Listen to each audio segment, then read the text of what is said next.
the folks that have registered and for OHA purposes, so for our own learning. So thank you for bringing that in, Faith. I know more people are coming in, and I think given the number of people that registered, I think they probably will for the next couple of minutes, but I think we ought to get started.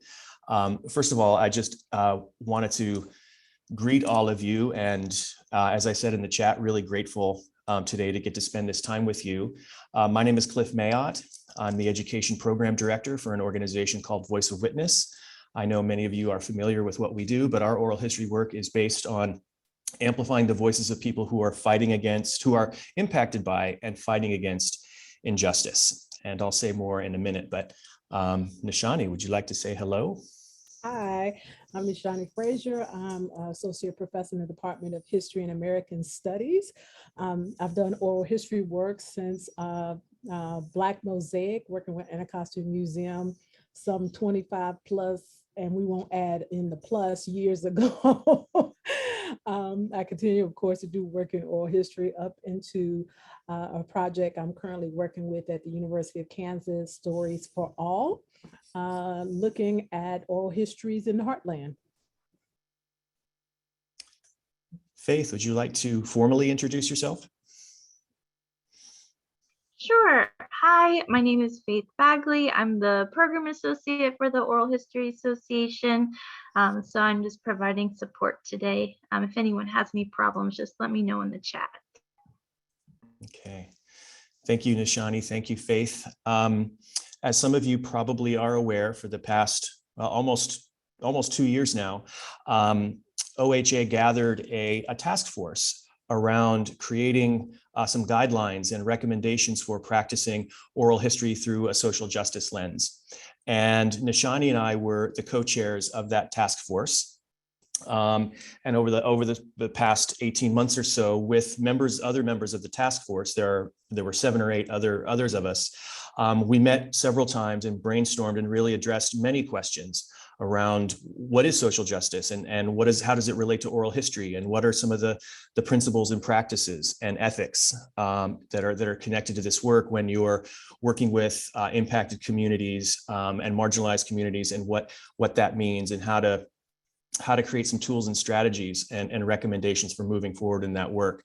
And so we're at the point now where we have pretty much finished the document. There might be a couple of more small bits and pieces and resources to add, but we're really, really grateful to have had the time to work on this document. And our work today is based on not only introducing this document to members of the OHA community, but also to connect it to the OHA's fellowship program through funding from the NEH, in the hopes that all the folks who are attending today and the folks that are going to listen to a recording later can use some of the tools and strategies that we're going to talk about and discuss and work through today to create the strongest applications possible for your fellowship. And we're hoping that many, if not all of you, will apply for this amazing fellowship and this amazing opportunity. So we're hoping to connect your application process to some of the work that we're doing going forward related to oral history and social justice. And so that's kind of what we're going to be doing a little bit today. And a couple of other things I just wanted to mention. This is also just, even if you're not necessarily planning on applying for this particular fellowship, we're really hoping that you'll walk away with some additional tools and strategies and some guidelines and processes for your own practice and for your own oral history work going forward, maybe not connected to this particular fellowship opportunity, but just in general. So we're hoping that we can provide some of those tools and strategies today. What we're going to be doing is reviewing some of the document, but we're not going through it word for word. But we're going to be hitting some of the high points of this document. And the document, as you'll see in a minute, is kind of split into 3 different sections. One is sort of pre-planning, quote unquote, before the interview, during the project itself, and responsibilities and ethics and practices after the interviews are over and the project is coming to some sort of completion. And with those 3 sections, we'll introduce and talk about each one of those sections. And then we're also going to go into breakout rooms and explore and interrogate. We've created some hypothetical oral history case studies. and you'll get into breakout groups. And with each section, like before the interview, each of you as a group will look at these hypothetical case studies and address some of the questions, some of the opportunities, some of the challenges, and in some, excuse me, in some cases, some of the huge problems and holes that exist in some of these hypothetical case studies. And so we're going to get into breakout rooms in three separate times. So you'll be with the same group for each breakout. So we're looking forward to doing that. And also we're going to finish with sort of an open discussion and a Q&A at the end. And don't worry, there is a break built in.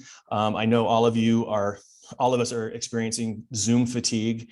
And so thank you. I just want to acknowledge the Zoom fatigue. It's always the elephant in the room during a lot of these online gatherings. So we will take a bio break, about an hour or so in.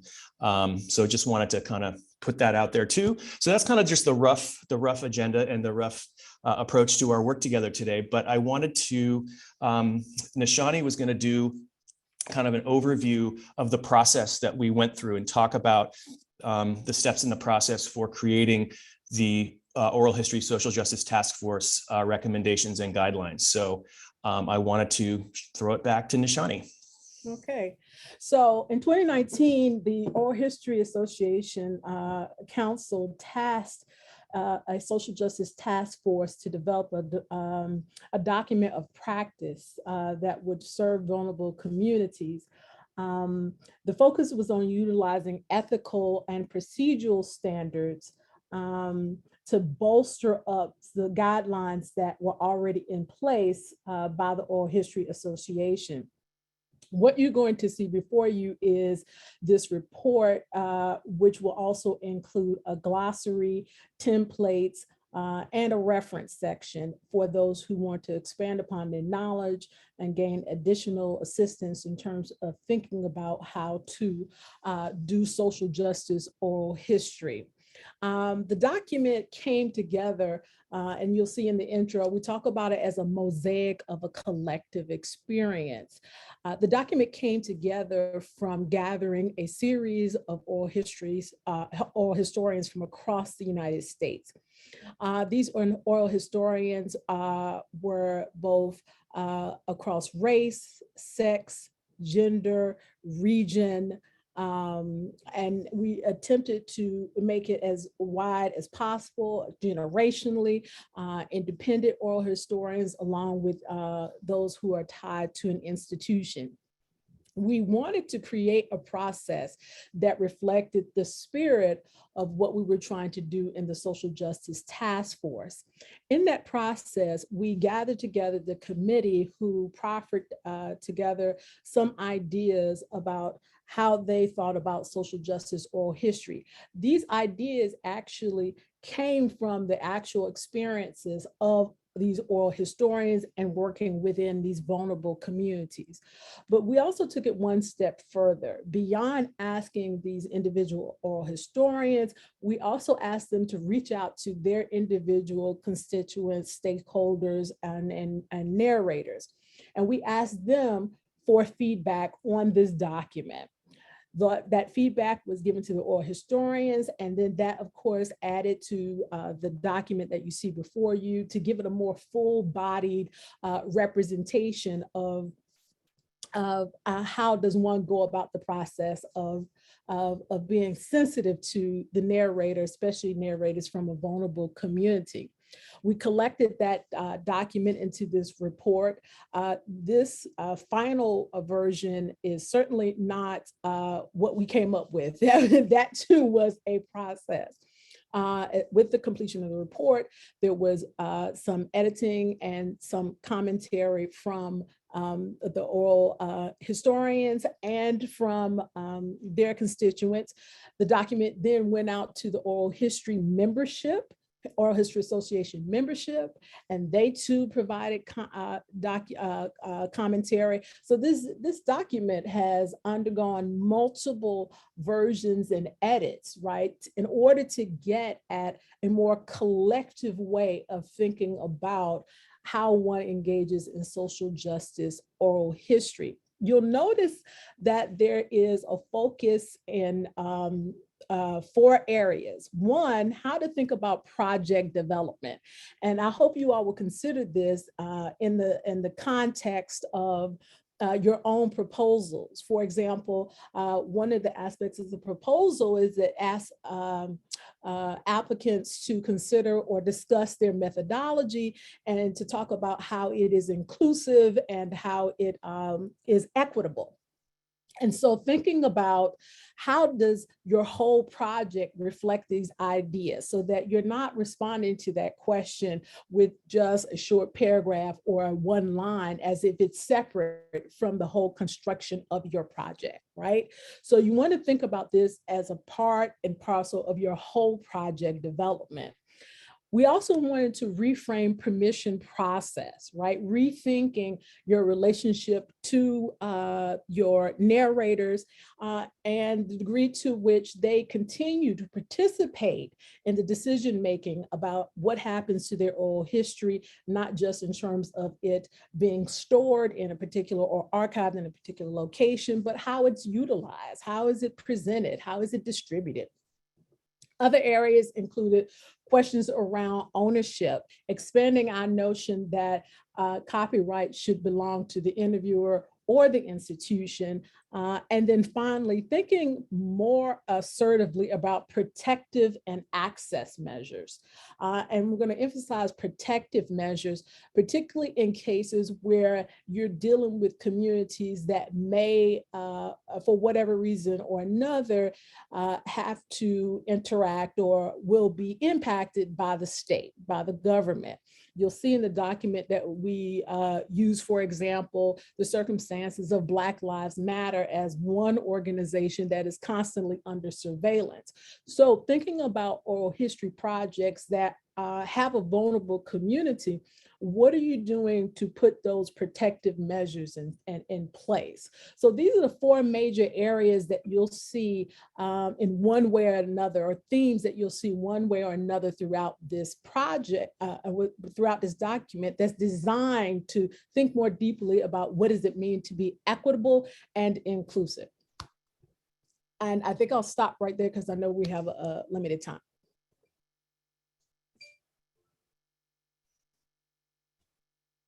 Great. Okay, thank you, Nishani. So that was a quick walkthrough of what's been a very long process in creating this document. And again, you know, we'll talk about this as we go, but one of the things that came up a lot and you know went into each of the 4 sections that Nishani mentioned is ultimately an incredible need for flexibility and an understanding and an acknowledgement that every community has very different needs. Things move at different paces and different rhythms. And you know what we heard back from everyone that Nishani was mentioning in the creation of this document was an incredible need for flexibility. That sometimes, especially those of us who have affiliations with academia or universities, find it very difficult to work through. So I just wanted to highlight the flexible nature of this process and of this work. Now I think, Faith, this is okay if we could screen share the document, and we can introduce the first small section and just say a little bit more about that before we get into breakout groups and look at our case studies.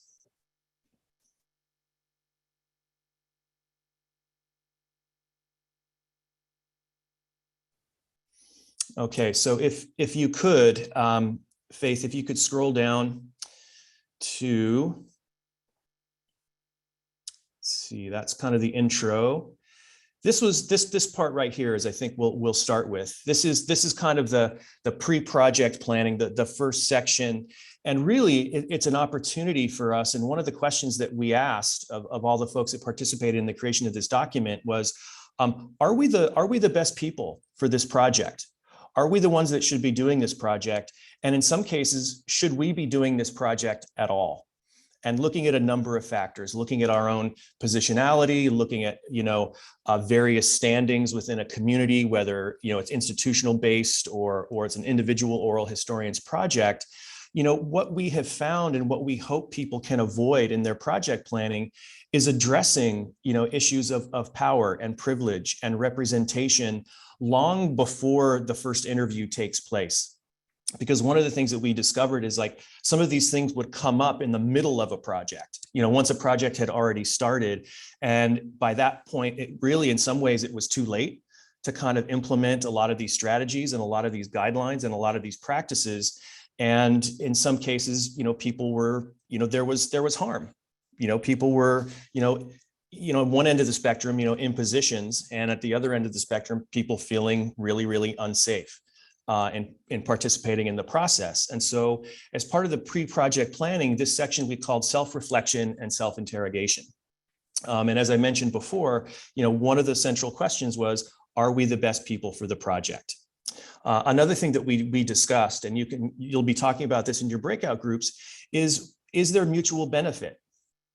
In planning a project, sometimes it's very clear for an individual oral historian or an institution to articulate how this will benefit their work or their research or their process or their publishing desires. But sometimes it's, we found that a lot of folks weren't taking the time to really think about, well, the folks that we interview, how is this benefiting them? What did they get out of the the project, and where is the mutual benefit? So mutual benefit was a huge part of this initial pre-project planning and implementation. And also thinking about in what ways does the community support this kind of project? And I think one of the things that we also discussed that I want to highlight is who we mean by community. And there's sometimes this notion that communities' needs and a community's feelings about participating in an oral history project are monolithic, or they're all the same, or that they never change once they're established. And so that was where the flexibility piece came in.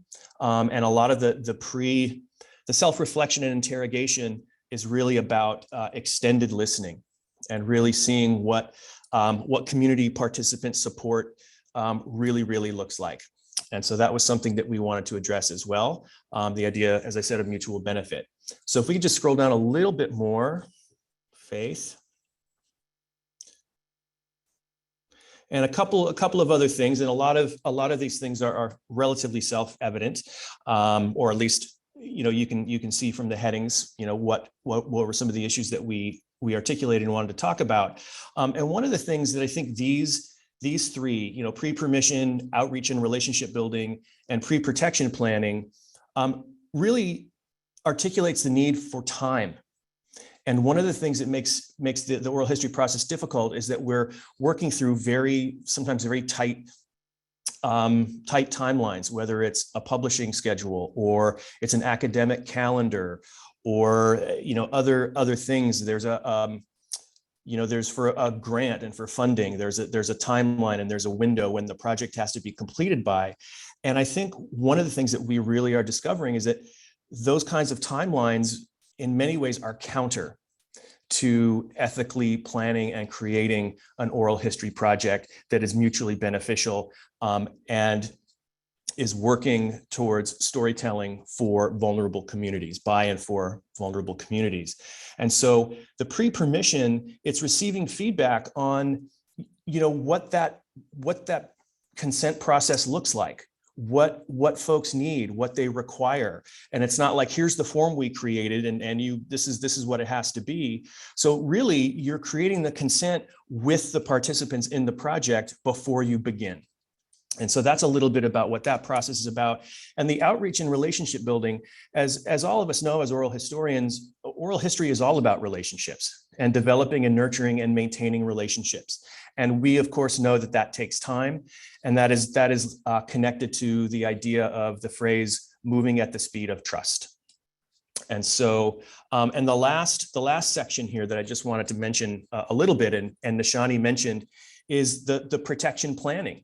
Pre-protection planning, what sort of guidelines, what support systems, what strategies do you have in place that can ensure and protect project participants, and that you're strategizing around these things before the project ever begins, before the first interview happens.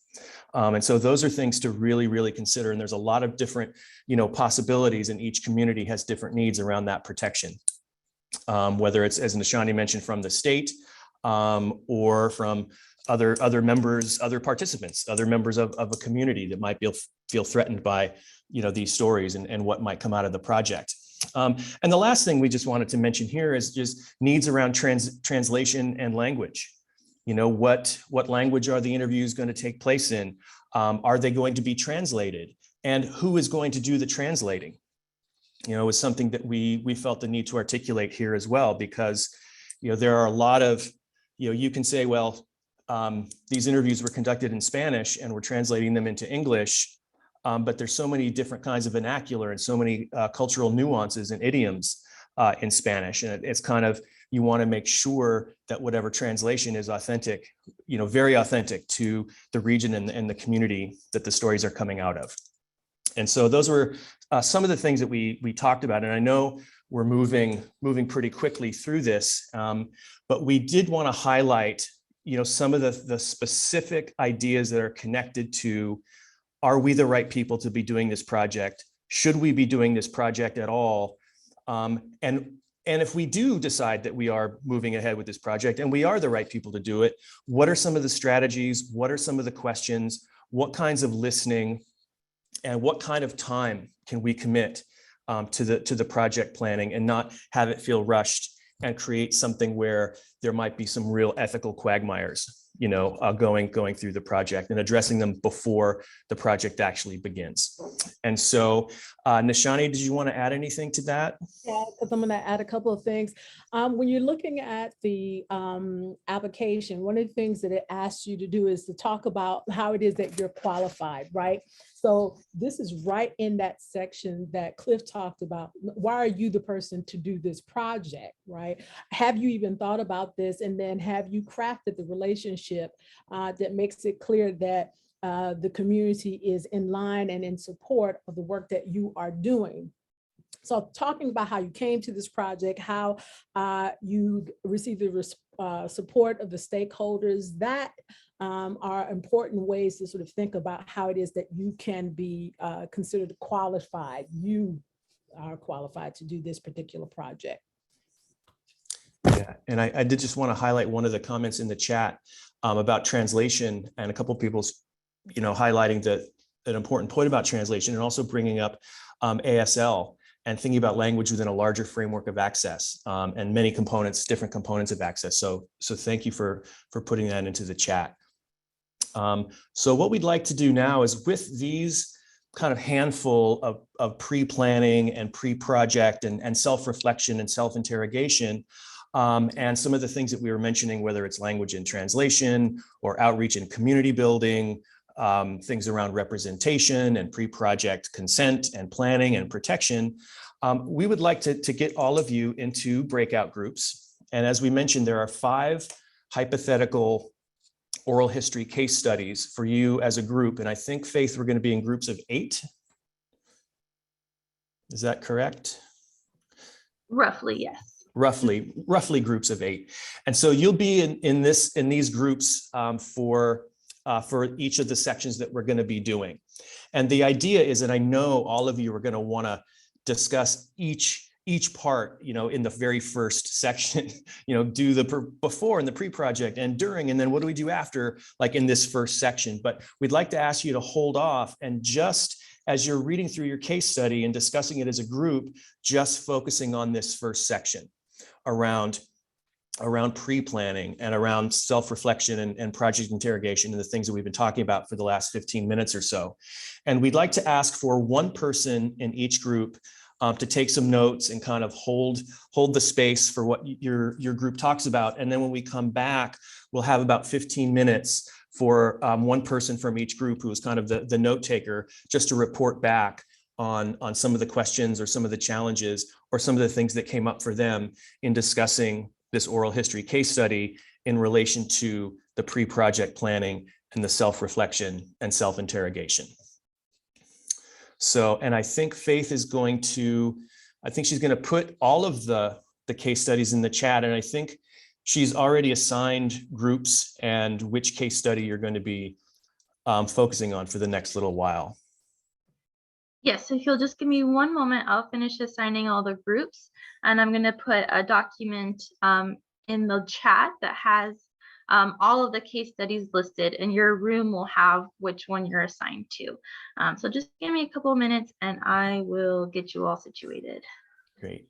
Thank you, Faith. And while she's pulling the levers and doing all the tech stuff, you'll have about 15 minutes with your group to discuss some of the issues. And I think, some of the things that will come up will range from, you might decide at the end, we shouldn't do this project at all. Not only are we not the right people to do this, but nobody should do this. To this is a project that has a lot of potential and a lot of great stuff. And there's also a lot of challenges to address and work through. And so again, we're just focusing on the pre-planning and the self-reflection piece.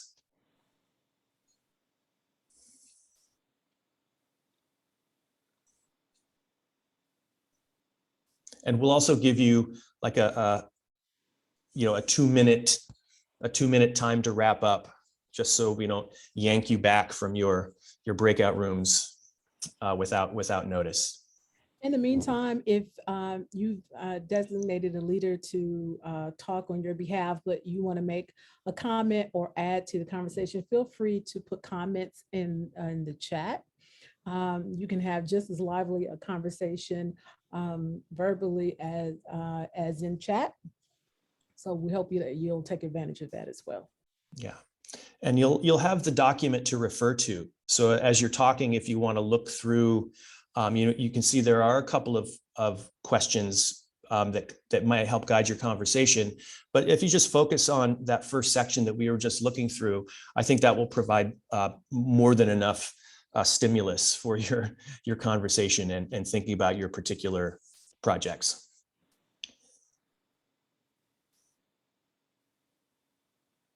How's it going, Faith? Almost there. I'm just putting the link in the chat now. And then I am going to send you all on the way.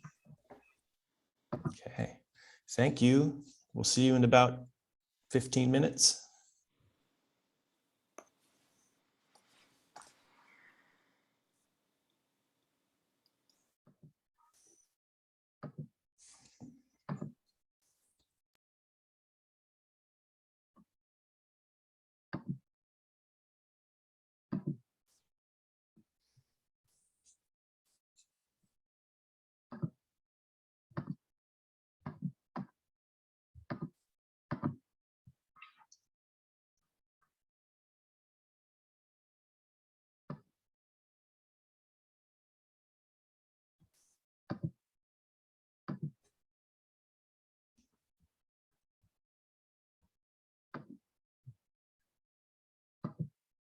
All right.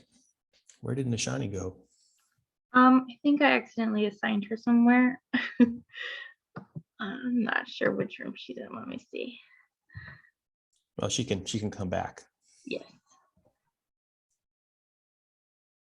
And I'm going to cycle through and make sure they all have the link to the studies.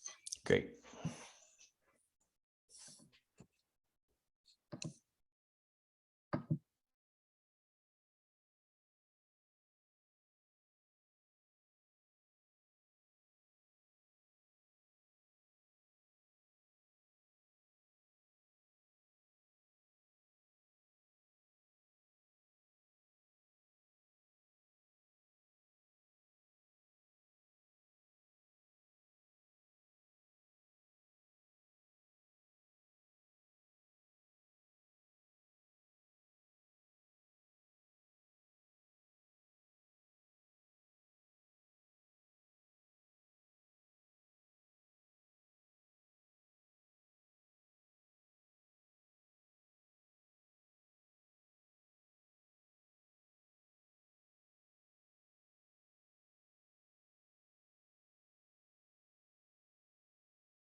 Hi, DL, have you been assigned a breakout room?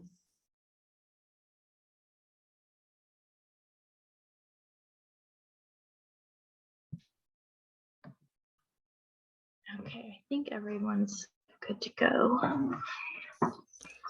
I was just looking in our, it sounds like Nishani's with a group. So everybody's sorted. Yes. Great.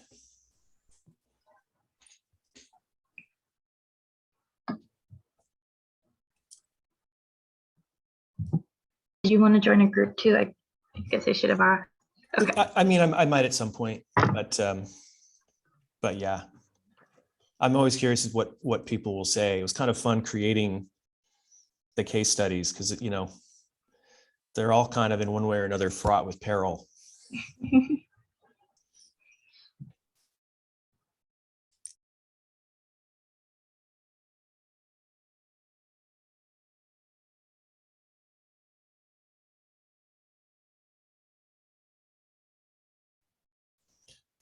With so many folks, it takes a minute to get everybody back.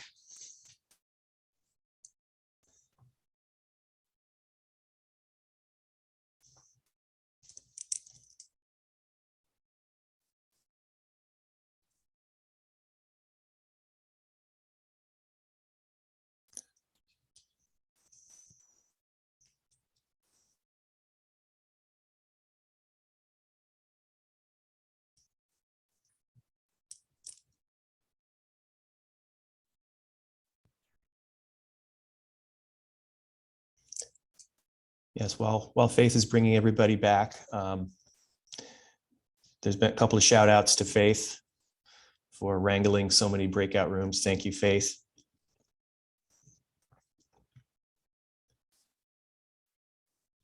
And good, I think that's a good sign when a couple of folks are putting in the chat that it was too short. Sounds like folks had a lot to talk about. Okay, we think everybody is back. So yeah, a few people have joined us since going into this first breakout room, and a couple of folks have left. But we will keep going. So thank you all for engaging in conversation around kind of this first set of essential questions around, you know, self-reflection, self-interrogation, pre-project planning, and what are some of the things to address? What are some of the concerns? What are the challenges? And what are the opportunities? And also addressing, you know, who is doing this project? Are we the right ones to be doing this project? And I know we'll get to the, you know, the last part will be, should this project go forward at all? But what we wanted to do is to have one person from each group, and we're gonna have to go pretty quickly because we have a lot of groups, and there's definitely some overlap. So some groups had the same case study, but we would, if this is possible, I know that the all of the case studies were put in the chat, and maybe you didn't have time to read all of them. So whoever is presenting, if before or sort of reporting back, you know, from your group, whoever was facilitating, could also read the case study. So just unmute yourself and read the case study so we can hear it. So as you're addressing some of the things that came up in your discussion, everybody will have a bit more context. So that would be great. So how about we'll just kind of go in order. So do we have one group who would like to share a little bit about case study 1 and some of your discussion points? Whoever was facilitating and taking notes, you can raise a hand, or Faith, you can help us find each other. Okay, looks like Tori. Tori, are you there? Would you like to share the first part of your discussion with your group? Yes, I would be happy to. Hi, everyone. So my group was made up of Terry, Thomas, Stephanie, Virginia, Susan, and Tracy. There were 2 Stephanies in our group. And for our case study, I'll give you that update and then share some of our points. You recently moved into a community that is, quote, quote unquote, changing. There are new tech workers moving in, and African American and Latinx families are moving out. There are still some Japanese American families in the neighborhood from before World War II incarceration. Your nonprofit organization plans to make an interactive online map, creating a local history of the neighborhood, supplementing the map with oral histories. Your intention is to highlight the complex nature of gentrification and displacement. Partial funding for the project will come from the Neighborhood Business Association. Not all of the interviews will be posted online. There is discussion about archiving all of the interviews at a local university. And I always process better when I see it, so hopefully I'm happy to clarify any points, but collectively as a group, the first thing that came to mind during our initial read was the language and some of the terms that were used. And so in particular, Tracy and Virginia pointed out the language around moving out and how that perhaps doesn't capture the full picture of what's going on. Is a group being displaced? Is this by choice? Who's really in power in terms of that process? But even the quote unquote, the neighborhood is changing, and what does that mean? And so one thing that's really important as we looked at the proposal was the language. Who does it center? Who does it empower? And from what lens is the narrative being told from? The next piece was on funding, and Stephanie brought that up. So we have the Neighborhood Business Association potentially funding. It doesn't say if it's partial or the full project, but also who are we accountable to based on who's funding the project? How does that drive the goals? How does that drive the motives? How does that also potentially create barriers in terms of collaboration with our stakeholders and community members in this potential project?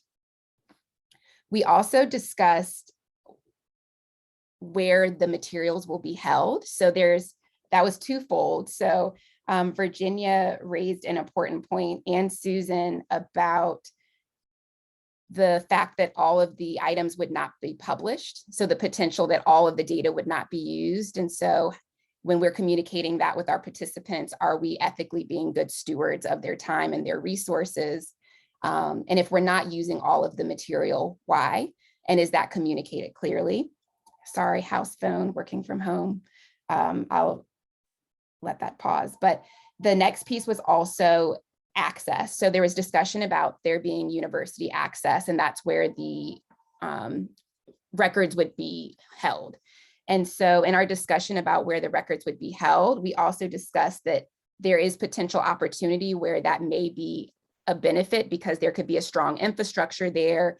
This could be archived and preserved, but also how this may also create barriers in terms of accessibility of the material. Also, again, depending on who the institution is and the institution's relationship with the community, that may need to be discussed or fleshed out, or is that even a mutual benefit to the community members? The next piece was really defining, and Terry brought this up, and I thought this was so important, who is the you? So as we were really reflecting on mutual benefits, it came out that, well, we haven't also discussed, well, who is the you, and are we truly the right people to do this project?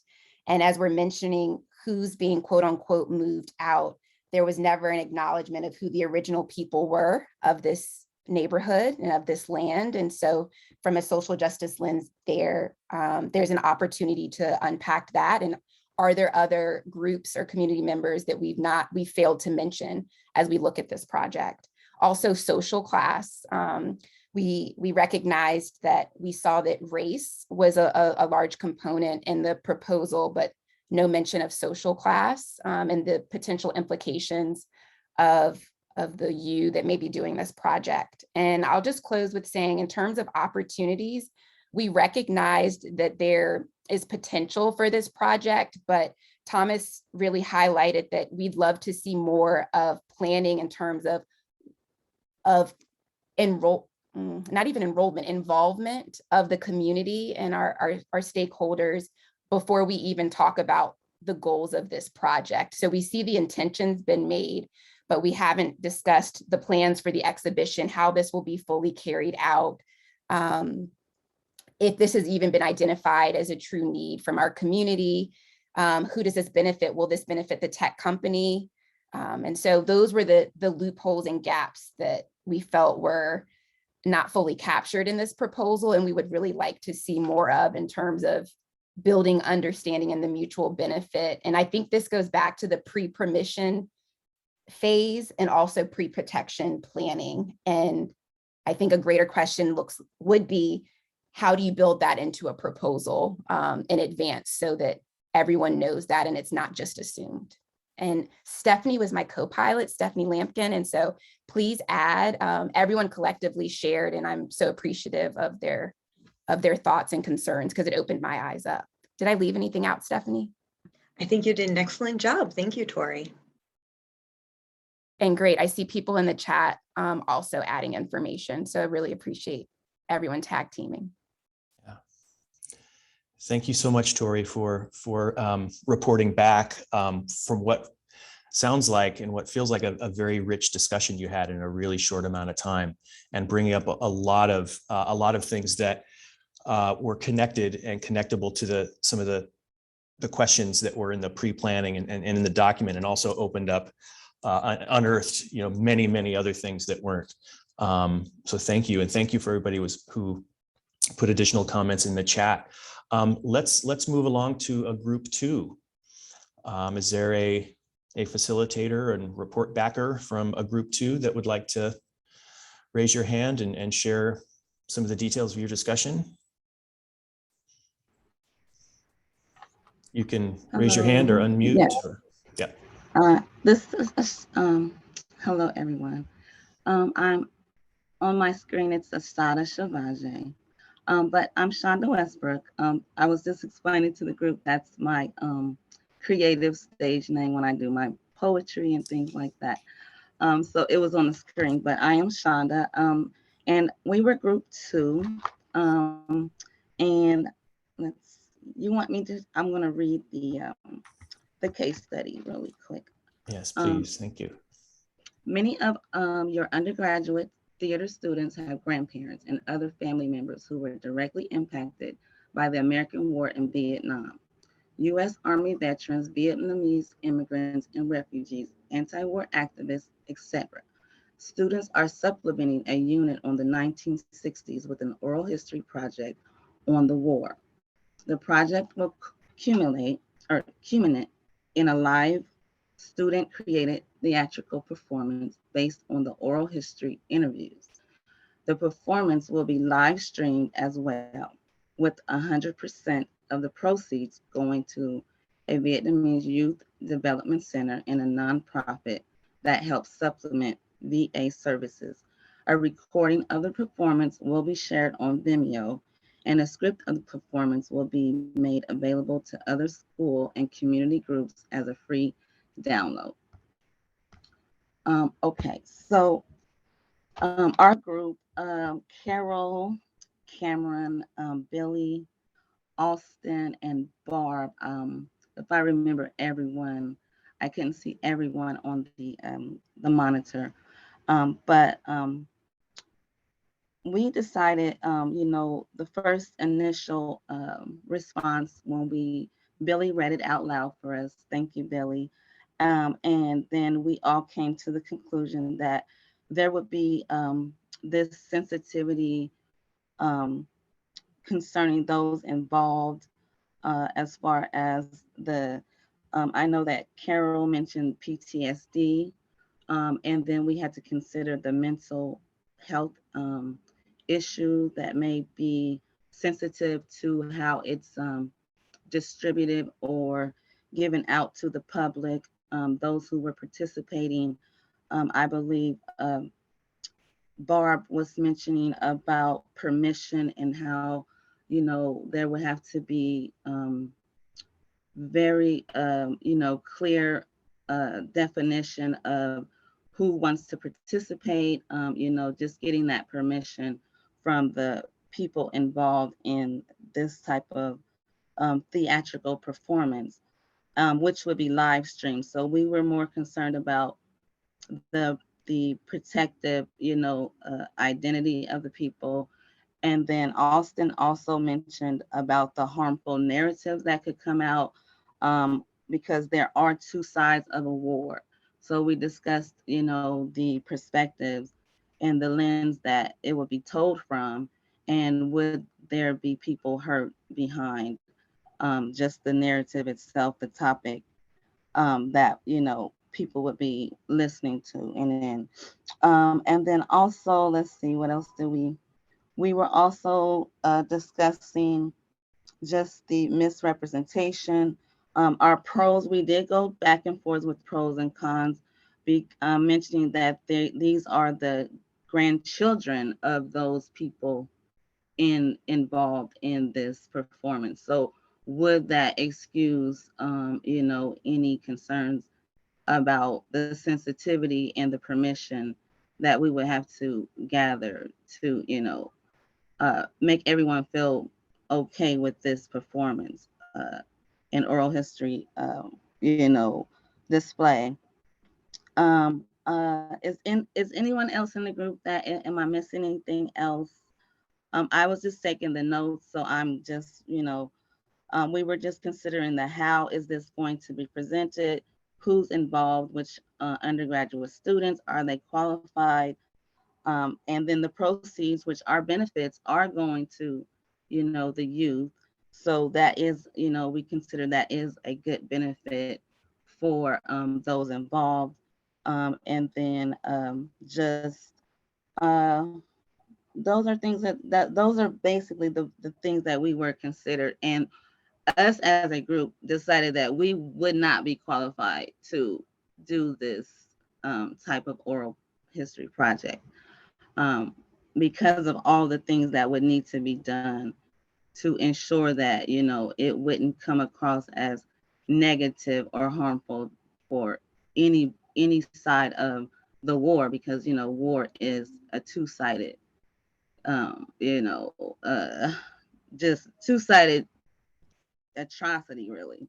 So who's going to be hurt, and whose story should be glorified, and whose story should be silenced. So, and if anyone else in the group wants to jump in, that would be great. Let me know if I missed anything. Well, I thought you did a great summary. I would add also, this is Carol, I would add that the levels of consent will have to address each of the different types of publication. And there would need to be explanations and the ability to have checkoffs for each level, and the ability to withdraw consent. If someone didn't want their narrative in a play alongside someone who was using racial stereotypes, perhaps from a different side of the war, they should be able to withdraw their consent at many different levels. Anyway, great job. Thanks for the summary. Thank you. Thank you, Asada, for sharing on behalf of your group. And thanks for those who are adding additional comments and thoughts in the chat. And I just wanted to, before we move on, since we do have multiple groups that had the same case study, I think, and correct me if I'm wrong, Nishani, we'll do 1 through 5 now, do A1 through 5 now, and then, if your group didn't share the details of your discussion in this round, you'll get to do it in the next round or in the third round. So we'll be hearing from each group at least once. Or we'll try. We'll try. Yeah. We have room for one more, I think. And then we'll have to go into the introduction for number 2. And we also want to make sure that we have time enough for a break. So we can share one more from group 3, and then I'll do an intro. I'll shorten the conversation on the introduction to the second chapter, and then we'll go from there. Great. Thanks, Nishani. So is there a group 3 that wants to do a brief report back? Somebody ready?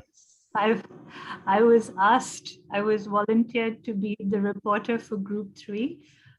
My name is Nadia. I will quickly read the case study we were assigned and briefly go over the ethical challenges that we saw in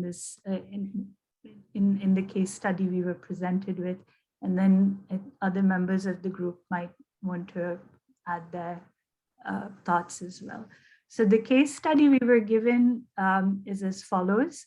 Students at a local high school are chronically truant, and there has been an uptake of arrests of teens. Many of the teens hang out in a local nonprofit youth center where they work on breakdancing, beats, spoken word, and wall art. Some of the teens are undocumented. As a young local historian, you're given a grant by the school district to interview youth at this center in an effort to discover what is keeping them away from school and, if possible, encourage them back.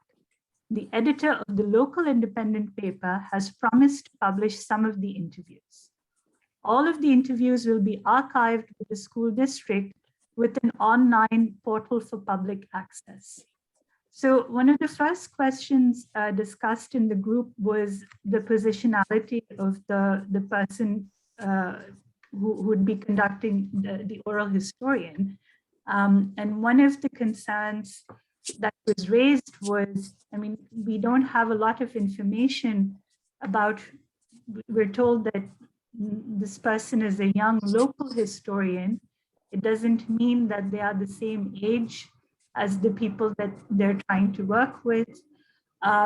Local, again, does not mean that they are a member of the community that they're trying to work with. So even if there's someone who lives in that neighborhood, is in their 20s or 30s, they cannot presume that somehow they don't have to do all that very important work of building trust, of thinking through protection and safety. And so that was one thing that we talked about for a bit as a group. The other point that was raised was the space the space that the historian is being directed towards in carrying out the work, which is this local not-for-profit center where the young people collect themselves and they're making things themselves. This is a safe space. We talked about how this would be a safe space for these young people. And again, there are all kinds of questions of trust. You know, people don't, even if historians may have very good intentions and all of that, people don't necessarily want their creativity to be examined and documented and all those other things. And so we raised questions about how we would, if we were to do this work, what would have to be done in order not to break the safety of this space for the people that it's so important to. The third question, or the third ethical concern that was raised, was one of transparency. So we talked about how it's very important to be, as part of earning trust, which all has to be done before one embarks on the project of interviews, how as part of earning trust, even though the person is a local young historian, how would they go about introducing themselves to the people they hope will work with them and collaborate with them, and what information they will share with them about themselves in order to gain, but then also to continue earning that trust, right? Because trust isn't something, I mean, we sign these waivers and documents and forms and all of that, but a relationship of trust, that's not something that you earn by just putting a signature on a piece of paper. Like that's something that has to be maintained over time with how you you interact with the people you work with, and how transparent you are with them about what you can and cannot do for them, what you are in a position to bring about for them or not bring about for them. And so we spoke briefly about trauma that very well-intentioned researchers may cause a group of people because they might raise expectations that they are not in a position to fulfill. One of the things we noted was some of the young people here are undocumented. Perhaps others might want, to make it big in the field of music or in spoken word. And if the historian who's doing the research is not in a position to bring any of that about, then that has to be made clear to the people they hope they will work with them from the beginning. And if people say, well, I'm sorry, I don't want to be part of that, that has to be respected because it's part of the earning of trust process. So I think I've summarized most of what we talked about, and then there might be other people who want to add in. And I just want to thank Nadia. I was teasing, I kind of volunteered her, but she did an excellent job. And I really wanted to highlight some of the comments in the chat. First on case study 2, talking about some of how the oral history-based theater sort of raised concerns around protective measures, identity politics, which also could be an issue. And then also some comments on 3 from Helen Foster, absolutely truancy, which is actually illegal in some states. There's some questions about the school district being the one to pay for this particular oral history project and what that might mean for the kids. Other things that we discussed was the public information of these oral histories being placed in public spaces in the form of published news articles and things like that. Also, again, a number in reference to case study 2, linking in Higher Ground is a great series of oral history informed community-based theater productions dealing with various sensitive issues. So how to go about this process in a sensitive way. We are somewhat a little bit running late, so I will try to be succinct and introduce you all to the next section for our discussion. If you don't mind, Faith, doing the hyperlink. One of the things that we want you all to consider is the issue of power, right? How do we share power in oral history production? And how does that reflect in the process of your doing this oral history project? And we ask that people consider multiple ways to share power through these action steps that you see listed here. One of the key elements that we talk about is informed consent. And if you think about case study 2, this is particularly going to be a point of concern, and now also case study 1, right? Thinking about how transparent you are in talking about what this oral history project is about, providing information, right? Who is funding these oral history projects? For example, in case study 3, it's a school who wants to fund this project. So that could raise concerns for the kids if they were to learn that the school was the one who was funding this particular oral history project. So you want to be open, right? And part of being open is about making sure that people have enough information to then be empowered to make decisions on their behalf with as much information available to them as possible. Other things that we really wanted folks to focus on in terms of power sharing is mutual understanding. Often oral historians and institutions utilize language and terminology and assume that the narrators have a clear understanding of the process and of the terminology of oral history. And one of the things that we felt was important was that oral historians would provide a glossary or provide details that help to define some of this language, like copyright, right? Copyright is not something one can simply define. It's about business, economic, institutional power relations, but it's also about intellectual ownership, right? And these whole conversations about ownership is something that one must discuss, clarify, and ensure that interviewers have an opportunity to share in that power. If you could go down just a little bit more.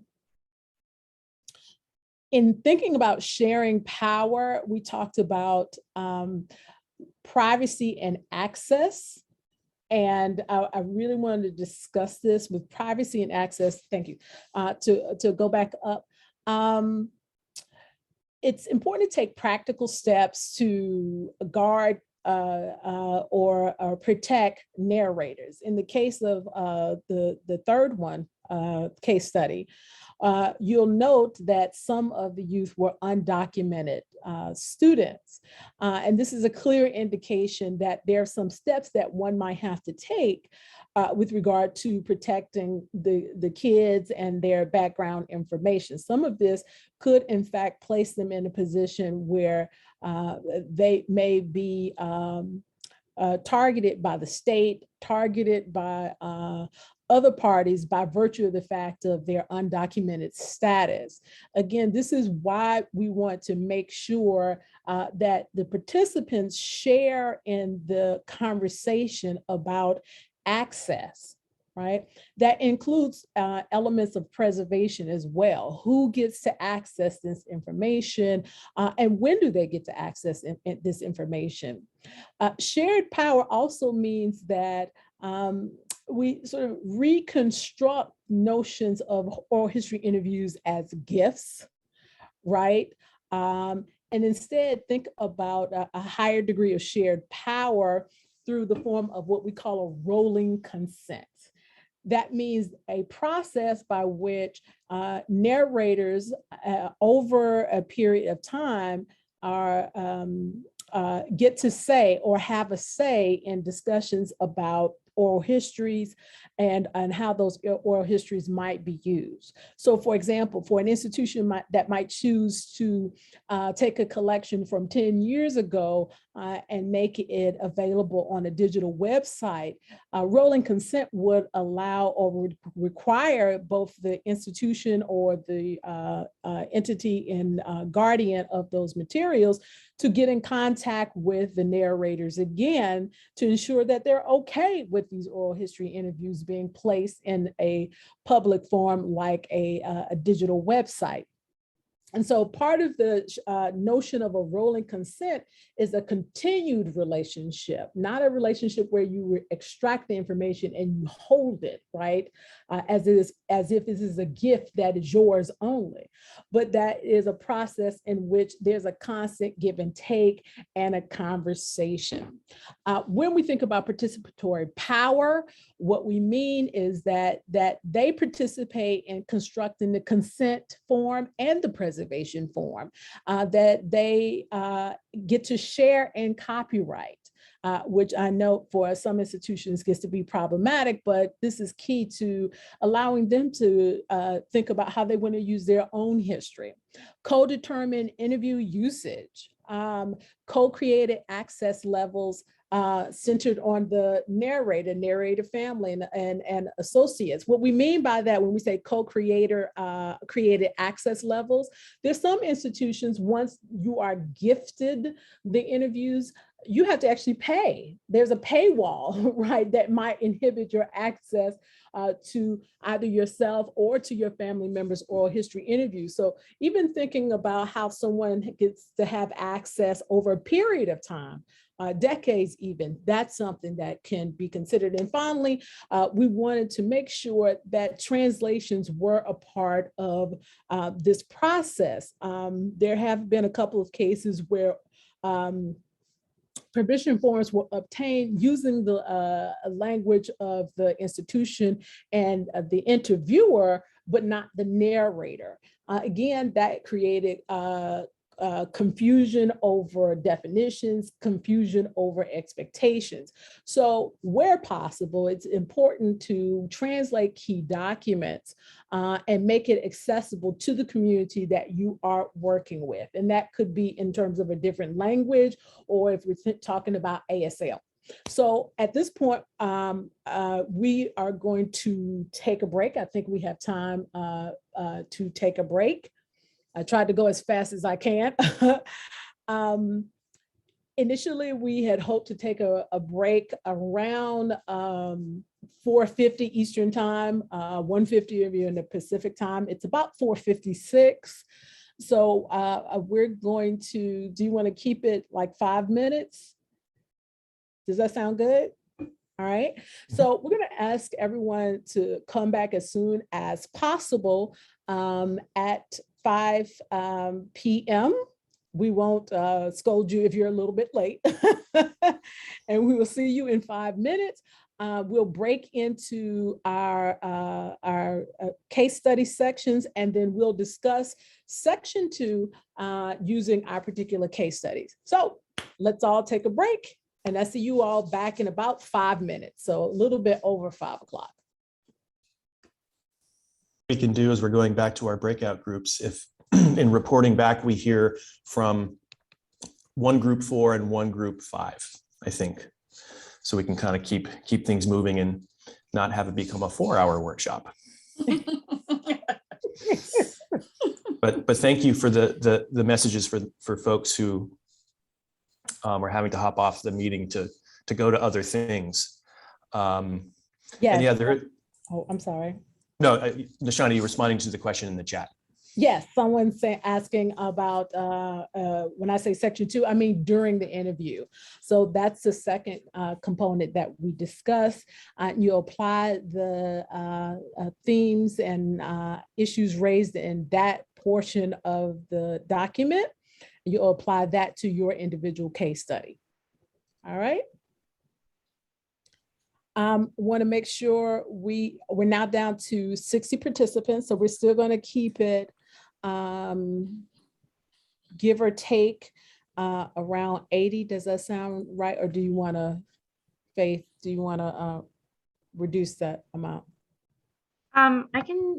We can just keep the people in the same rooms that they were in, and the people they're comfortable with. And even if there's less people in your group, that's okay. That's fantastic. All right, so we will divide the group now. I look forward to seeing you all in about 15 minutes.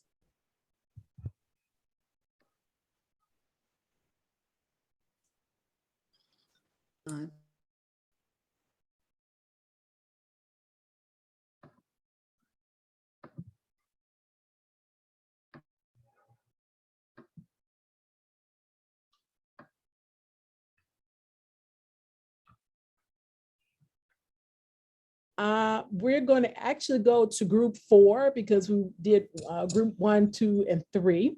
And we're going to ask group 4 to share with us how their particular group addressed their case study, and particularly their case study in conversation with how to do social justice oral history, looking at during the interview. Right, the section 2. Yeah, section 2. And of course, Cliff will tell you, and my group will tell you, I'm notorious for volunteering people. So I hope you will volunteer before you are volunteered. Tori, you're free. You did good. Nadia, you're free. You did good. And I So think Sandra, if she's still here, she did good. we want to hear from a group 4. Thank you, Fernanda. Oh, awesome. Nosa. Yes. Hey everyone, I'm Fernanda Espinosa, and I'm actually, so my group was a little bit unclear on the second part of the exercise. We had different people and we weren't sure where we were supposed to go with the questions. But I will say that from the first part, I think we were all very concerned with several different things. The group 4 was supposed to tackle a project of students, college students, going to Cuba for a month to conduct. That case study for us? Yes, let me get it. I actually don't have it right in front of me. Oh, here it is. Okay, sure, I will read it. Through a grant from the Florida Humanities Agency, you're accompanying a group of community college students from Miami on a month-long trip to Cuba. You are a past recipient of agency funding for a multimedia project on Cuban American politics. The students have expressed particular interest in Cuban education, schools, and healthcare. They plan to conduct oral histories to gain an overview of these topics and publish the narratives on the college website. Interviews will be conducted in English and Spanish. The grant requires that there is a public programming component. Due to the unreliable internet access, many of the narrators who participated in the project will not have an opportunity to see their interviews before being featured on the website. The Miami Historical Society have agreed to archive the interviews.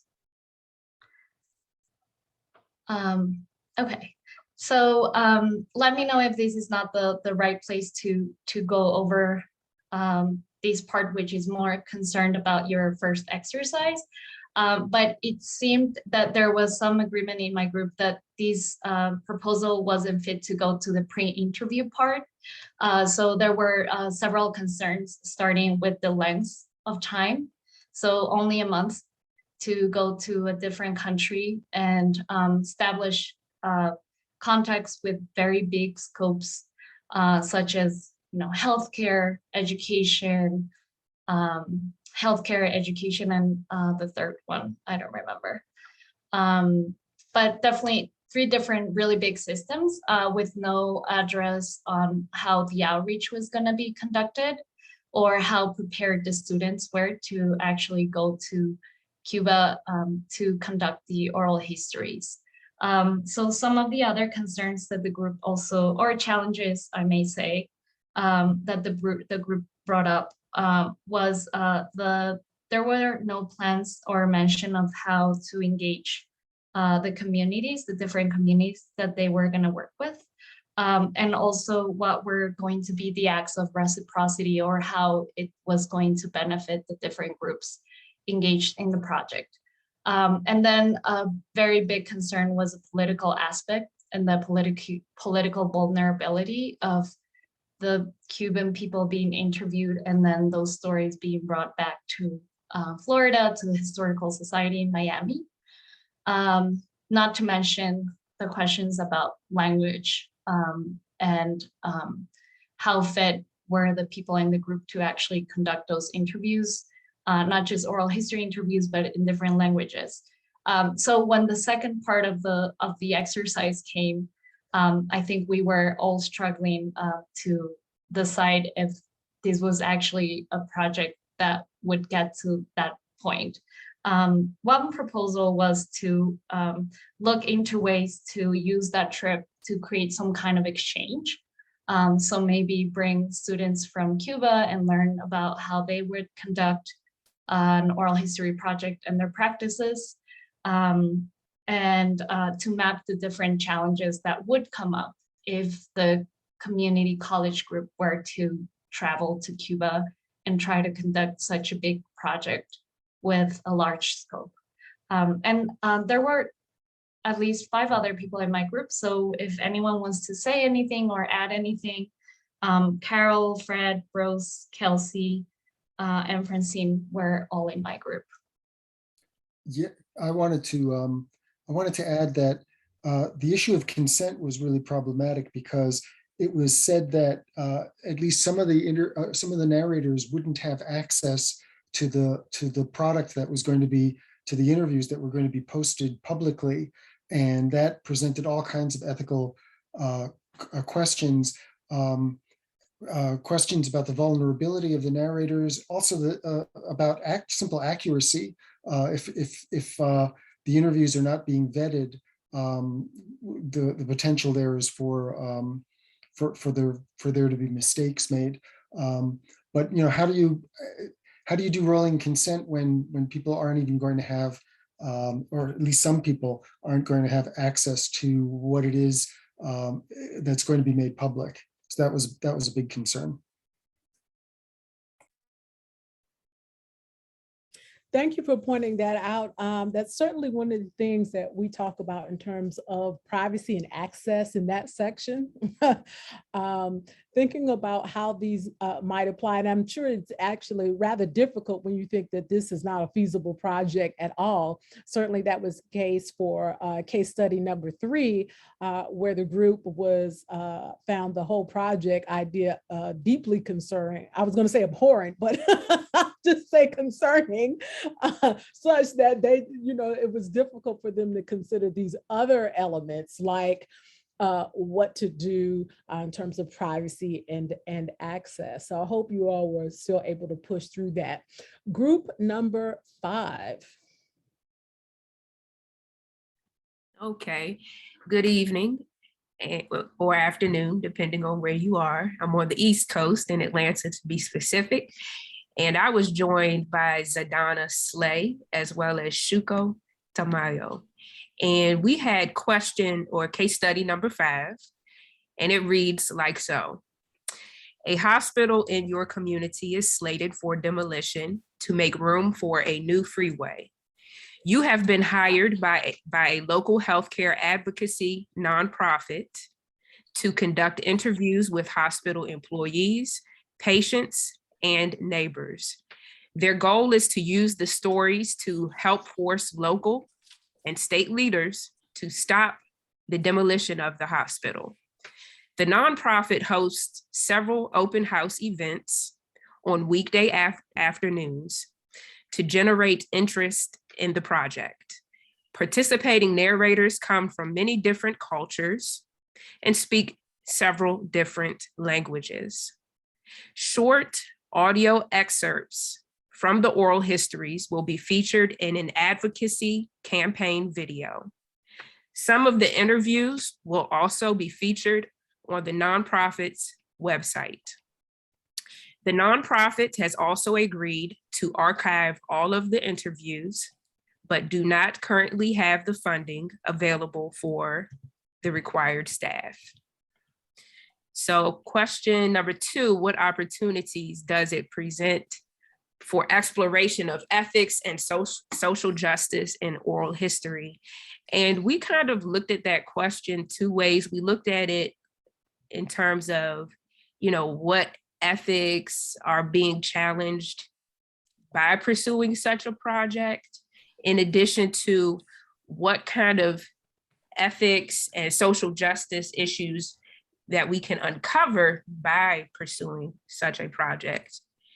One of the ethical issues that we found in working with patients and dealing with a healthcare narrative is the issue of HIPAA.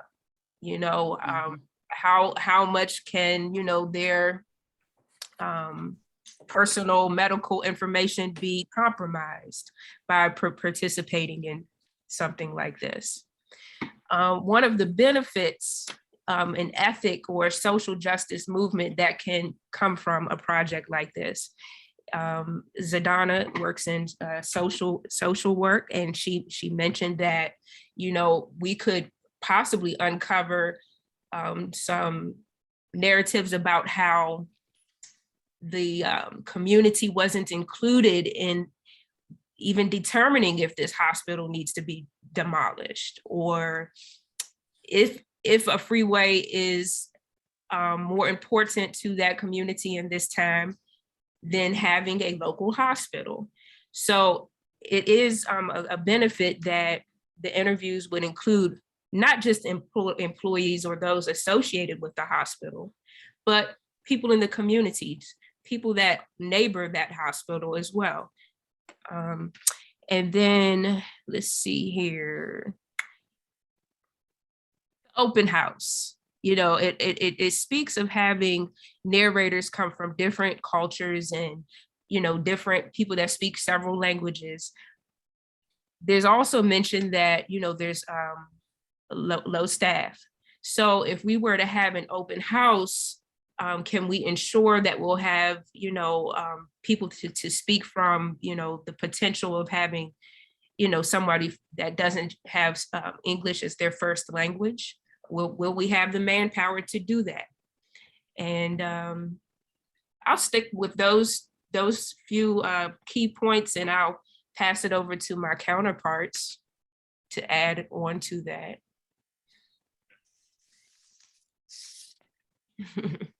Just to kind of piggyback, I said that I would help Sophia with the presentation part. Ultimately, you know, as we preserve the stories and the narratives of the employees, the patients, and the neighbors, how do we not manipulate the voice of the assets so that it's one-sided? Because the advocacy groups wants to make sure that it's forcing the demolition of the hospital, and that's unknown for us right now until we preserve everything. So making sure that we're upfront with the nonprofit agency and that we're upholding our true ethics and maintaining those social justice implications that may come out of the capturing of the stories and the history. And I will also piggyback that the inner prompt, it wasn't sure that they are going to omit or include the voice that nonprofit would not like to hear. That means pro-demolition side. It wasn't clear that they're going to include these pro-demolition side of voice. It was very unclear that they're going to include or not. So that was also a concern about all the voices are included in the project. Thank you so much for sharing that. I think you all were right on point. And I'd probably add a little addendum to Sophia's comment about who they were meeting with to note when they were meeting with them, which was during the weekday. And when we say we want to engage the community, as some of you have already noted, we're having our workshop during the weekday, which can be incredibly inconvenient for many of us who are working. So there's some question about how inclusive one can be if you're not making these meetings accessible. So in recognition that we are operating during the day, and some of you are in need of having to leave soon, what we're going to do is actually shift a little bit away from our case studies, and we will come back to it after the interview section to talk about how elements of the Social Justice Task Force report after the interview will apply with these case studies. But before we do that, what we're going to do is open the floor to question and answer. We want to make sure that for those of you who had to leave soon, that you had an opportunity to ask the questions that you needed in order to move forward, either in understanding the Social Justice Task report and or understanding the application process.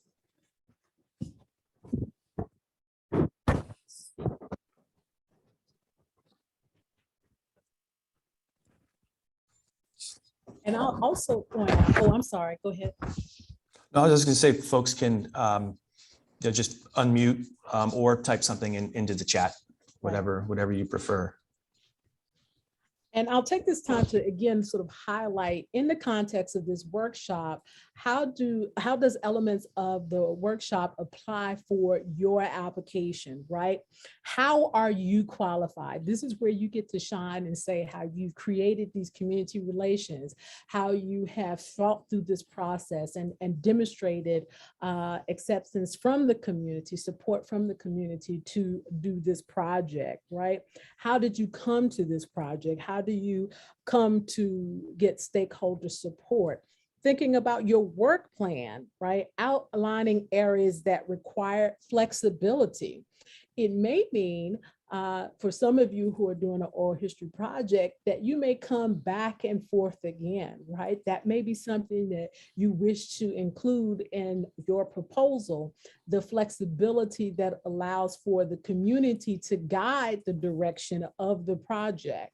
For example, there's assumptions that when you do oral history project, that it might end up being preserved in an archives. And we had a colleague at the Oral History Association conference discuss that the community she worked with wanted her to demonstrate the oral history through a theatrical presentation, which was quite unexpected to her. And that was a lesson she learned about thinking about the needs of the community, the wants of the community. How are you incorporating this? And if you have an opportunity, how can you be flexible in incorporating this as you construct your proposal? Thinking about community feedback, giving them an opportunity to speak back to you. That can be a part of your research method. There are many ways to get at this question of how to be equitable and inclusive that does not fall in the context of just that one little section of how to be equitable and inclusive. And P, quick call. I understand you have a question.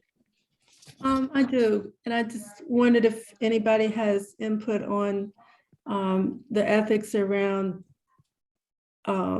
we have a series of interviews with people who are now deceased, and they gave permission for us to use the material, but I'm wondering whether in the context of rolling consent, whether their descendants or heirs might be involved in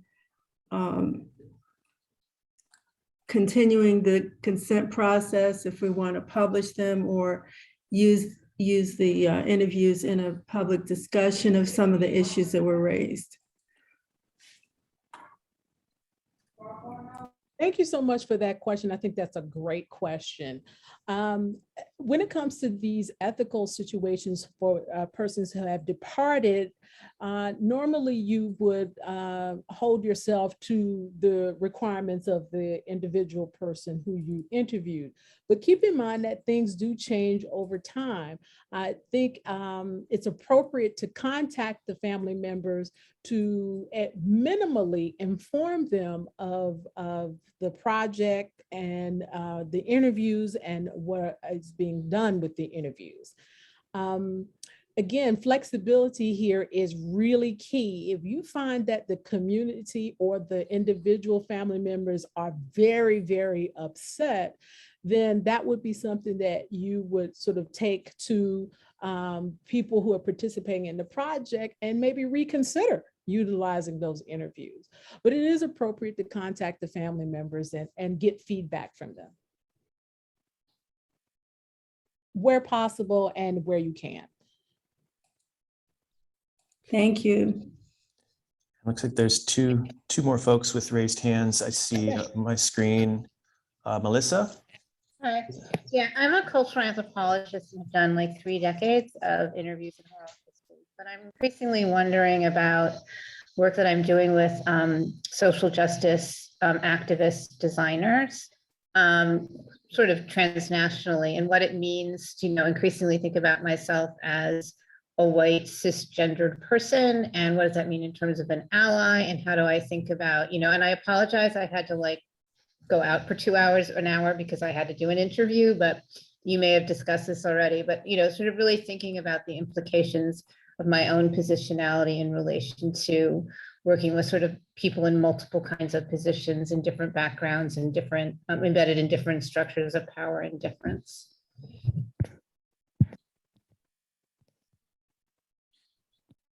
Cliff, are you going to take that one? We can both take it. I think the first thing is just, it's important to acknowledge that's what's going on. Like there are those power dynamics in play. I mean, that's the matrix, that's the context in which you're doing this project and doing this work and wanting to do this work. And one thing that I don't know if it actually made its way into the document itself, but I think about the word humility a lot in relation to this and approaching it with respect and humility. And there might be, as you're doing this work, as you're creating this project, as you're going forward, there might be aspects of it that are not appropriate for you to be sort of a project lead around or to facilitate some aspect of it. And I think just being open to that and just, coming back to, what Nishani was saying about flexibility, because there's, sometimes we're creating these projects and we insist on like a certain structure and a way that they be approached. And I think with all the folks that you're working with and collaborating with, it's, what do you need? How can this work for you? Or if this doesn't work, what might we do, alternatively? But I think it's an important, just to acknowledge, that these things are going on and not to just kind of like push through it. I don't know, Nishani, if you had anything to add. No, but I did want to highlight some of the comments on the side. The need to be sensitive to the terms used to describe the narrators and their community, and thinking about the fact that some of these terms can be flat, and that it's a more complex array of cultural identities to take into consideration. And then Mariana talks about that it strikes her as important to stay away from questions that ask the narrators to speak on behalf of their entire communities or families. Back to Cliff's point about community experiences not being a monolith nor being static.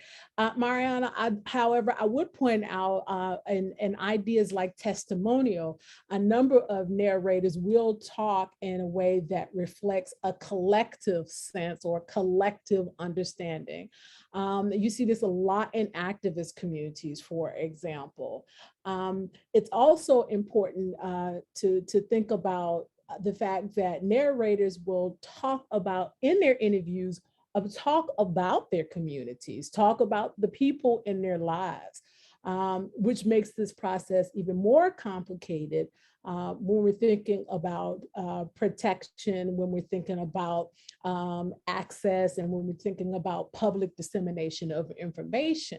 Because when they tell the story, it is not just their individual story, but the story of a community, the story of a people. And so it sort of broadens the conversation in terms of who is being interviewed, if you will. So something to consider. Mia, or is it Maya?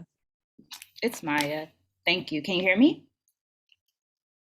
So I just am going back to the question of demonstrating that we are a person that can take on this project.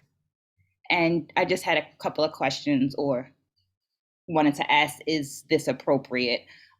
So I've spoke to my narrators in pre-interview process. This is the thing that I want to do. Are you interested in that? I've also created a survey of the community that I think that will benefit from that, to ask them questions of like, what are you looking for? The goal is to create a resource that will be around for the next generation, for a younger generation, but asking my contemporary, like, what are you looking for from our elders?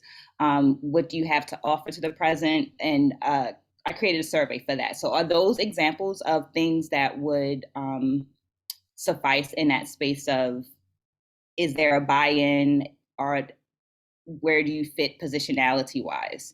And my other question was about something that came up in the comments. I saw that someone asked if performers and artists were eligible. I am an educator, a performer, an artist. but I am writing this, it's oral history, so I am doing this project from a historical base. Does that, am I kicked out because of I am an artist and an educator?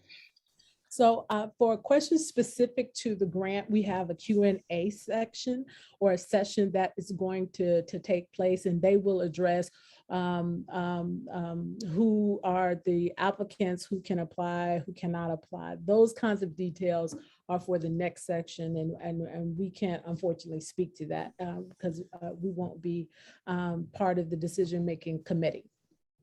To your initial question, I think that you're off to an excellent start by even having conversation, talking about your project, but more importantly, asking them what they would like to have come out of that project. What I would strongly urge is that be continued, right? That this is a continual conversation, not just a conversation for the very beginning, that there's a constant process of check-in that is incorporated in your project. And that check-in can take place as you're asking the question in preparation for the interview. That check-in can take place after the interview. There are many ways that you can incorporate a check-in to ensure that the community stays connected to this particular project. Yeah, I just wanted to reinforce that, Nishani. And actually, if this makes sense, I think it's a really good segue to kind of our last little section. But I did, to your point, Maya, and to others, one of the things at Voice of Witness in preparation and this kind of listening that you're engaging in the surveys and engaging in conversations is to ask folks who have an interest in participating, if you had a story to share, what would you need in order to feel safe and brave to share that story? And just start with that. And that, unlocks all kinds of challenges and needs and opportunities, but it's a real, I recommend asking that question to folks who you're hoping to have participate in a project that you're working on. So, but if this is okay, does this make sense for you, Nishani, to kind of push on to our last thing? Or did I miss something? Did I miss a question? One more question. Oh, sorry, I missed one. And then we can transition back to the next. Perfect. Sorry, Terry.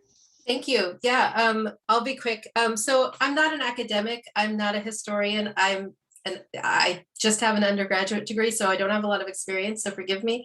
When you do oral histories, are you always only doing individual interviews with individuals? For example, Black and Indigenous processes of communicating sometimes include things that might be better suited to having multiple people in the room, like call and response, bearing witness, in Indigenous communities singing stories to each other or repeating things. These are things I'm thinking about, and I don't know if other people are thinking about those things or not. This is actually a normal aspect to oral history. You should not assume that it involves just an individual. Again, when we think about sort of ideas and notions like testimonial, the sort of collective way of being can also lend itself to incredible and interesting and fascinating information by virtue of the collective being present to share their information. There is lots of literature with regard to both African-American history and Indigenous that emphasizes that, that collective history sharing.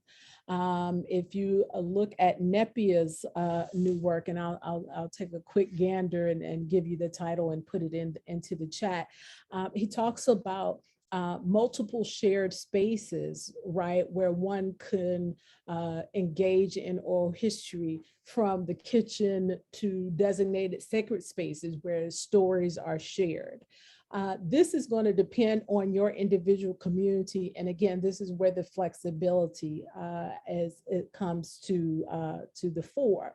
If you feel are receiving feedback from your community that they feel more comfortable and they feel safe, right, in the collective, what we want through this document is for oral historians to center the narrator as the defining way in which the project operates.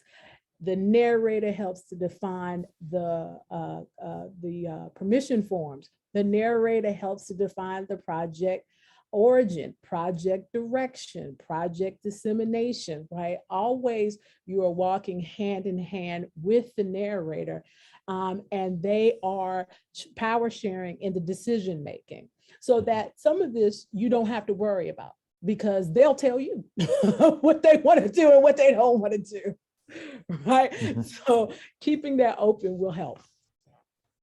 Yeah. I think maybe we could have subtitled this document, Nishani, "The narrator is the expert in all things." But I know that there's some great comments coming up in the chat about group interviews and oral history. So thank you for sharing that. And thank you for bringing up that question.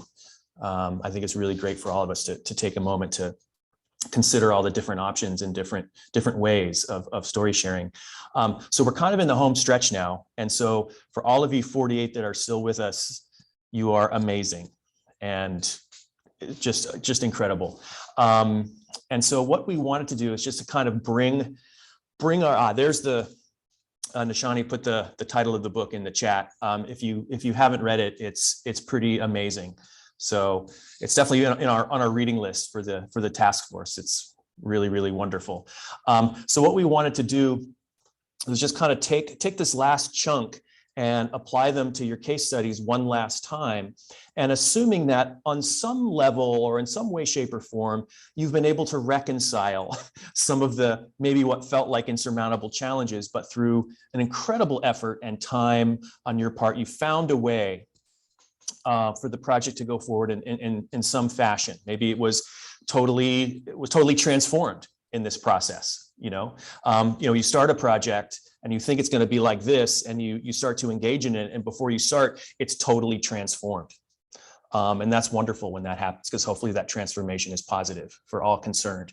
But if Faith, if we could just bring up our trusted document one more time, we're just going to look at this last section, which is really about after the interview, because so much of our work in oral history, it's like, okay, I did the interview, cool, all right, I guess I'm done. And I think for the task force and for us, we were kind of like, okay, you conducted the interview, now what? And we talked about time and we talked about relationships and kind of what are our responsibilities and how do we maintain and nurture these relationships after the interview has happened, or even after the project is quote unquote over. And as most of us know, oral history projects never really end. So anyway, we just wanted to address a couple of things, and you'll go back into your group and with your case study and think about how you might address some of the things that we've tried to articulate in this section called After the Interview. And so a couple of the highlights, and we are going to move quickly. And if I start to get too verbose, Nishani, please jump in, because you were admirably concise when you were describing the last section. But this is something that a couple of things here, just to start with, like interview notes, time logs, and transcripts. We think of those, it's like, okay, that's just like an afterthought. That's like, not a big deal. But those are really about transparency, and our responsibility towards the project participants. So interview notes, keeping accurate time logs, providing transcripts to narrators. They're confidential, and they're in the position of the interviewer, and I'm just going to quote this right here. They ignore how the interviewer might act to usurp or ignore the narrator's own understanding of themselves and what they say. So to me, that's kind of a key element of this section around time logs and transcripts and interview notes. It's about transparency, and it's about clarifications, and it's about providing and creating access to all of these materials. It's like, oh, well, maybe if you might be interested, I can show them to you at some point. It's like really making it very clear that these are available and these are things you should look at as a narrator and should have access to. And Cliff, I'm going to jump in just to give you all an example. There's a tendency, for example, for oral history when they are archived for discussion to take place about what's in this oral history interview. And something as simple as what's in this oral history interview is generally from the framework of the researcher and the librarian who determines what is, quote, of historical value. But the simple act of asking the narrator, what do they think is valuable about their narration, right, can help you and guide you in terms of getting feedback when it comes to interview notes and the time log transcriptions and things of that effect. Yeah, thank you for that. If you could just scroll down a little bit, Faith, a couple more. Yeah, that's great. And so one of the things that Nishani and the other members of the task force talked about was that when it comes to preservation and archiving and the different needs and requirements about that, those considerations need to be discussed and talked about before the project and before the project begins or before the interview takes place, because there's so many moving pieces that once you conduct interviews, it's like sometimes the questions around preservation and access and archiving become an afterthought, and they actually really need to be considered right up front. And so, and also, there's, things change in oral history projects and circumstances, like for individuals and for institutions, change. And so what does that mean for the preservation of the stories and for the archiving process? And so those are things that we discussed in our task force and really saw the need to address these things before the project was completed. And we did, and this is also something that we discussed a lot, and this is about related to interpretation. And community stakeholder collaboration on the interpretation, the dissemination, and the presentation of the oral histories. Nishani was saying, it's like, what is in these oral histories? What is in them? What do they mean? How are they being interpreted? What kind of access do we have to that process? How are we going to be involved? How are the narrators? How are the communities involved in an oral history project going to determine or shape the interpretation and dissemination of the oral histories? And in some of the case studies, we talked about live performances, exhibit locations, types of media, and what types of delivery systems and interpretation of these stories are appropriate to the communities that these stories are coming out of in the first place. And so these are again, considerations for, after the interview. Okay, what are we going to do? And of course, there is the big consideration around protection and protective considerations. And we could spend 3 hours really just going through all this. But kind of thinking about the legal, we talked about the ethical, considerations in social justice oral history, but there are legal, considerations to think about as well. But some of the things that we did talk about and tried to articulate, access, record keeping, potential disposal of sensitive materials, what kind of anonymity protocols do you have in place for your project? And what these considerations within this idea of mutual understanding and what that means for each project and each group and how you interpret that. And there's also just some very particular things here too that we talked about and wanted to articulate around collective restriction. Who has access to it, when, and for how long? Digital firewalls, if and when those are appropriate. We talked about, oral historians and archives communicating that they have no special legal, protection, right? So it's like, just because we're oral historians doesn't mean that we're not legally bound by some of the issues around narrator information or subpoenas or things like that. We talked about the protocols for using pseudonyms, fictitious names, and how that might play into this process. And we also, the last couple of things, reviewing project release dates and embargo timeframes to reduce potential harm for participants. And that came up in some of the case studies and came up in some of the questions that you had asked earlier. And of course, limiting public marketing. Right? It's like the question of audience comes up so much. Who is this for? Why is this happening? Who is going to benefit? Because as we know, and I think for me, in the protective considerations, it's like there's a power in naming what something is. right? And so kind of limiting the public marketing really helps participants and communities control the narrative about their own narratives. And so those were some of the things that we talked about. So I don't know if you want to scroll down. I think there's a couple more things. Yeah, and this is just to conclude. It's the sustained relationship piece. You know, we don't always have control over how long how we can maintain our relationships as oral historians with particular communities and particular narrators and particular projects, but it behooves us, especially looking at oral history through a social justice lens, it behooves us to nurture and maintain these relationships as long as we possibly can. Because again, it goes back to the ethics and the principles of doing this work in this way in the first place, about shared power and accountability. And, you know, how do we embody that? How do we embody that in our work as oral historians? And it's like, I think a lot of the things that we talked about really are about this last section, about sustaining relationships. Right? There's the relationship building piece, but that doesn't really end.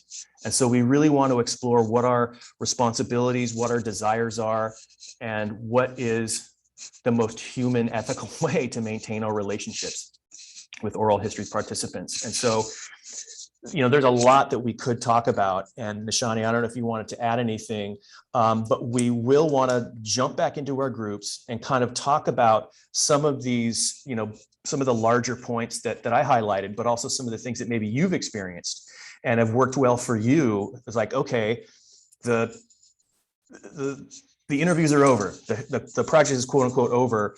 You know, now what? What are these continuing steps and these sustained relationships, and what do we do to nurture them, and what are our responsibilities? So with that in mind, with this last section in mind, the after the interview section, we're going to go back into our breakout rooms for 10 minutes. And then we'll just come back. We'll do a quick report back and hopefully hear from a group or two we haven't heard from yet, and appreciate each other and go on with our lives. And Faith, are we going to maintain the groups, or is there reshuffle? Because I think we only have four of us now. Yeah, so all the groups have about 3 or 4 people in them each, but I think it might be easier if they just stay with the case study that they've been reviewing already, rather than trying to switch things up. Okay, sounds good. We will see you all in about 10 to 15 minutes. Yep. 10 minutes. 10 minutes. 10 minutes. 10 minutes.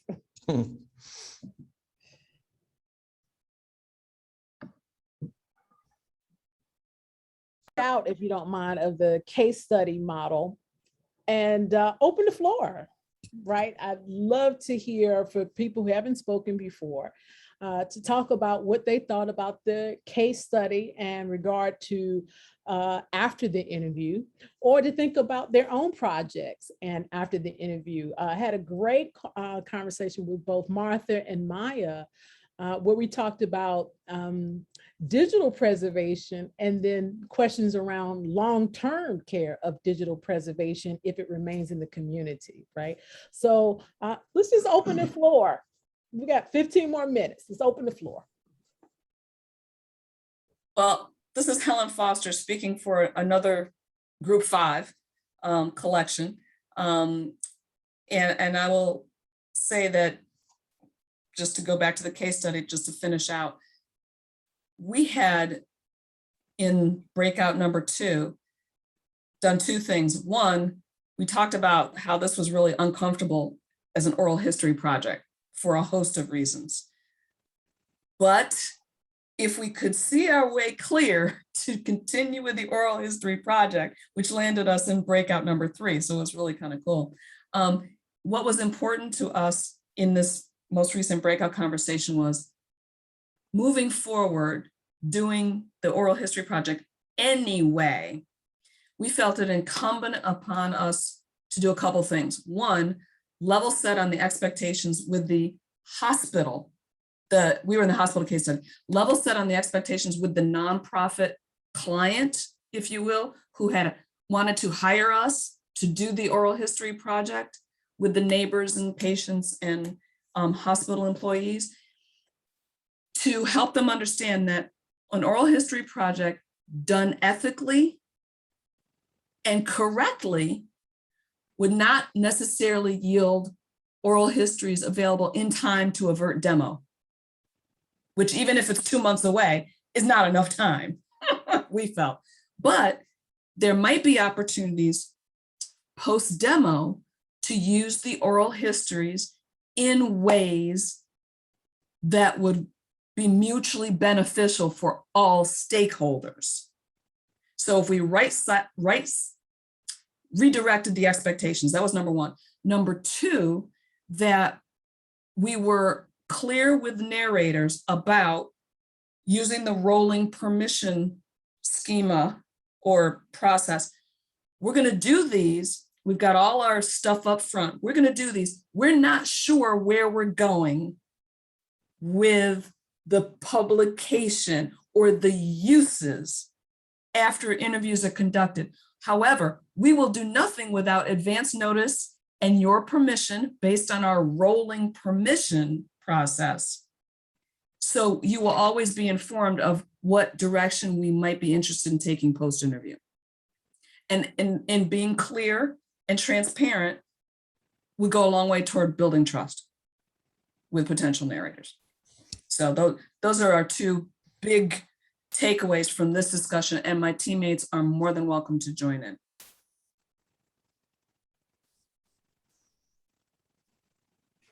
I'm Jackie. I'm one of Helen's teammates, and we had a great meeting, and I just want to thank you all for allowing us to have 3 hours, even though that probably wasn't enough time, because a lot of this work is very isolating. And I want to thank all of you at the conferences and other meetups. Without you, I wouldn't have anybody to talk to about some of these ethical issues. And I think that giving people an opportunity to discuss them up front, even in their head, brings humility, ethics, all of that to the table. And we're not going to answer all of these questions, but at least we can pose the questions. And I think that's very powerful. And I just wanted to say that I'm involved in some projects that, had I not been a member of the association and attended things, I wouldn't be proud of the work that I've done, you know, just because it would be nasty, you know. And the other person, I can't remember which person that addressed the power dynamic. I think it's really important when you interview somebody, especially if you're not good at interviewing or you're new to interviewing, you have an extraordinary power dynamic, and you should be really humble about that. So thank you. It's been a great day, a little long, but still great. And I had great teammates. They were really good. I'm sorry, if I could ask you to do it over, to give people more time to discuss what happened in breakouts, because lots of people have questions and they don't have anybody to go to about the questions. Thank you. Actually, oh, go ahead. I'm sorry. I was just gonna say, our group also discussed, and this is important because it sort of brings us into the present and reality. In our scenario, the nonprofit, we supposed probably didn't have the resources or wherewithal to appropriately archive the oral histories that were done. And so there was a brief conversation about what other resources might be available. It might be a division of a state agency involved in museum preservation, archiving. There's a possibility of universities in the area who might have archival resources that could be leveraged through partnerships. So we talked a bit about needing to get creative. So I just wanted to add that. I would like to kind of put something out there that I haven't heard discussed yet. This is Tracy Clark. How the pandemic has affected and will affect the work that we do. If anybody wants to chime in on that. So this has been a tough one. The Oral History Association conference had a number of sessions, and there is no set decision on how to do this. For some oral historians, they are the classical approach that it has to be in person. And so you provide as much protective measure as possible while still doing it in person. But the Oral History Association has also offered training on conducting oral history from a digital location. So you are able to conduct oral histories through a digital format. So there is no one set parameter or framework that the Oral History Association is embracing or other oral historians are embracing. There are ethical questions around medical information, absolutely. A lot of ethical questions around trauma. And I really want to highlight that because psychologically, there are many people, ministers, for example, who are highly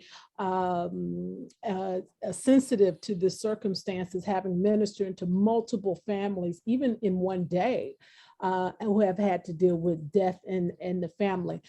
There are some oral history groups that have done this kind of traumatic work. If you look at the work of the Columbia Oral History Center, they did work around trauma with 9/11. In that particular case, they happen to have enough support to offer some counseling that was offered to participants and narrators in the project. Now, of course, Columbia University is Columbia University, right? It's a huge institution, and not everybody can do that.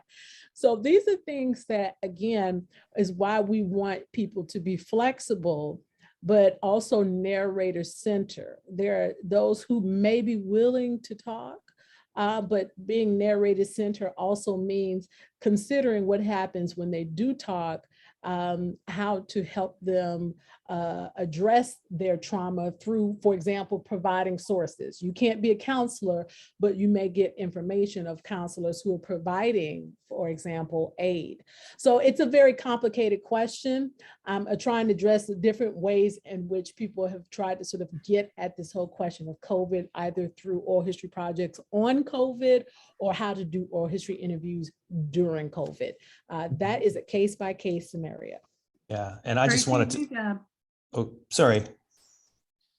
I was going to answer a bit to Tracy, and Thank you. like we've been doing a mix of in-person, but a lot of online. And doing it online, I have found it takes a little bit more time to be building that relationship with the person. And since I'm also often talking to older people, the technology, it's really interesting. It's a challenge. We're talking about COVID in these interviews. So Tracy, I can put my email up in there and in the chat if you want to ask some more questions along some of that line. Sure. Thank you. And thank you for all of the feedback. Thank you very much. I really love how so many of you are sharing your contact info. This is great. This is how it happens. But I just wanted to add one quick thing about, COVID and pandemic times. I think one of the things for us as oral historians is to acknowledge how the pandemic has exacerbated equity issues across the board, whether it's, internet capacity, internet capability, childcare, employment, how it's just, impacts every single aspect of this work that we're trying to do.